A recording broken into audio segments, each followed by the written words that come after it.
Hello les Bélosages, j'espère que vous allez bien. Aujourd'hui, on va parler de sexe.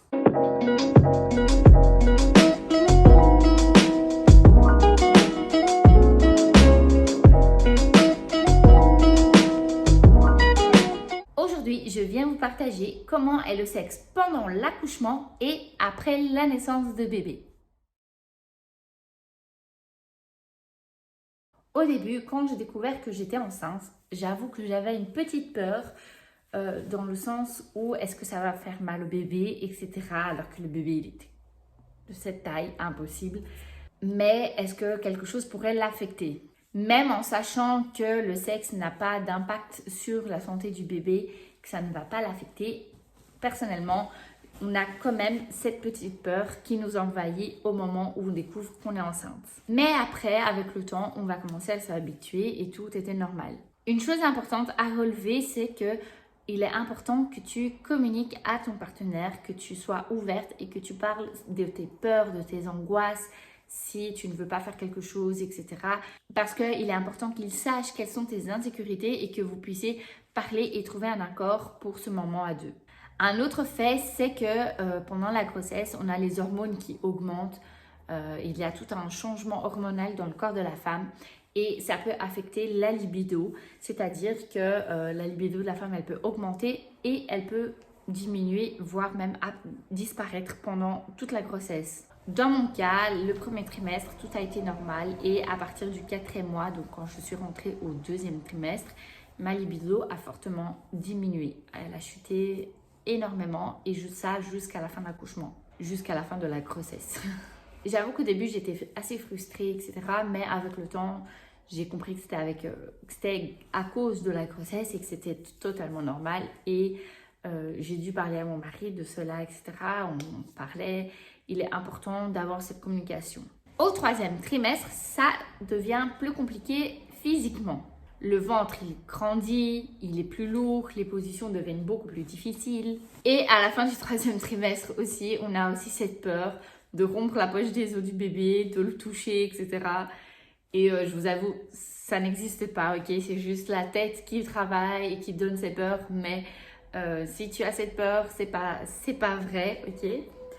Ça va pas affecter le bébé, même à la fin, ça va pas le faire accoucher, ça va pas te faire accoucher ni rien. Et au 3e trimestre, il est aussi important de parler à son conjoint pour voir si vous allez continuer ou si vous trouvez que c'est déjà le temps d'arrêter et attendre que le bébé arrive. C'est à vous de voir, c'est quelque chose entre toi et ton époux.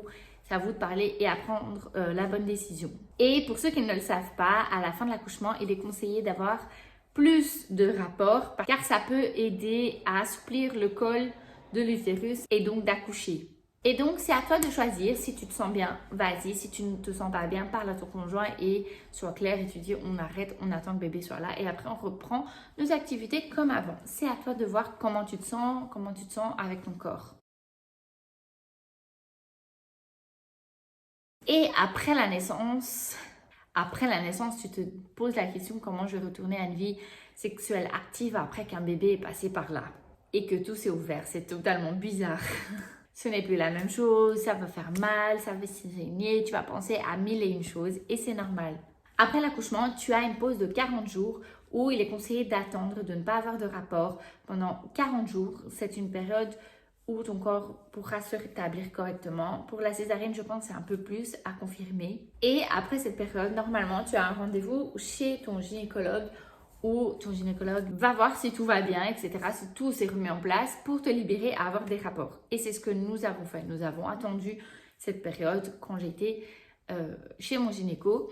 Là, tout était OK et on était soulagés et là, on a repris notre activité. Après, quand tu reprends ton activité sexuelle, tu peux Après, quand tu reprends le cours de ta vie et que tu as des rapports, tu peux ressentir une insécurité, tu peux avoir peur, etc. Et c'est tout à fait normal. Je pense que la majorité des femmes, en tout cas, le pensent et c'est tout à fait normal. Et en gros, pendant un temps, ça peut faire mal parce que, voilà, un bébé est passé par là, il y a eu toute une transformation. Donc, maintenant, pour que ça redevienne comme avant, c'est un peu compliqué. Donc, ton corps, il va aussi se réhabituer. Et aussi, ton corps, il s'est récupéré, mais pas à 100%. Donc, ton corps il est encore en phase de reconstruction. Mais au fur et à mesure du temps, les choses reprennent effet et tout va bien. Voilà, j'espère que cette vidéo t'a été utile, j'espère qu'elle t'a aidé, j'espère qu'elle t'a rassuré dans tes peurs, dans tes insécurités.